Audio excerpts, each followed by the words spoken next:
Olá a todos! Sejam bem-vindos ao nosso canal. Aqui apresentamos a vocês dicas e truques passo a passo para melhorar sua experiência em tecnologia. Hoje irei apresentar uma dica interessante. Quando deseja baixar algum app da loja de aplicativos da Microsoft, infelizmente, às vezes nos deparamos com alguns problemas específicos, como incompatibilidade de versões, por exemplo. Então, o que fazer se a loja da Microsoft não funcionar e você não puder baixar novos aplicativos do Windows 10 e 11 ou atualizar os que você já instalou?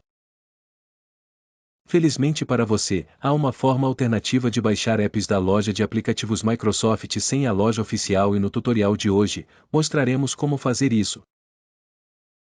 Antes são necessárias algumas observações. Você terá que confiar em fontes de terceiros para baixar aplicativos universais sem a loja de aplicativos da Microsoft. Sempre tenha uma proteção de antivírus como segurança. Você só pode baixar aplicativos gratuitos usando esses métodos. É possível instalar aplicativos da loja Microsoft sem a loja oficial? Sim, é possível, mas não é recomendado, pois há um certo risco por ser fonte de terceiros. No entanto, tem algumas vantagens.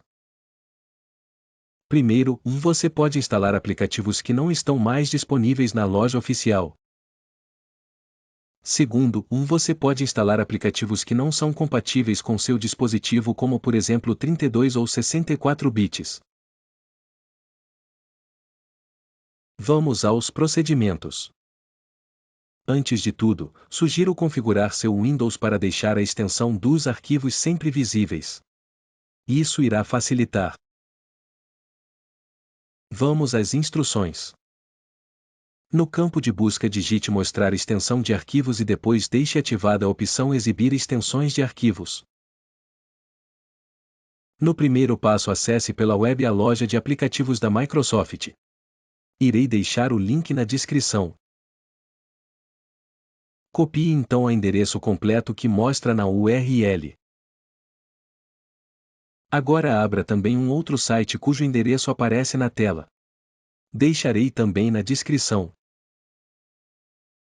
No campo que aparece na página colhe o endereço que foi copiado da loja de aplicativos da Microsoft.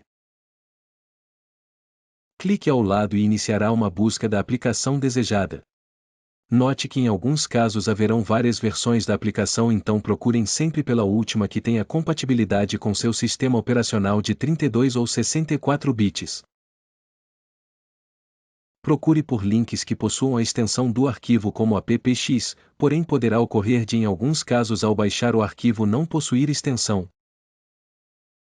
Se for o caso, renomeie o arquivo com a extensão appx e execute. Ao baixar deverá abrir uma tela de download que irá mostrar uma mensagem de segurança no arquivo. Clique então ao lado dos três pontinhos e depois em manter. Download feito e com a extensão adequada, basta instalar a aplicação. Espero que a dica possa ajudar. Obrigado por assistir ao vídeo e se gostou peço que deixe seu like e inscreva-se em nosso canal.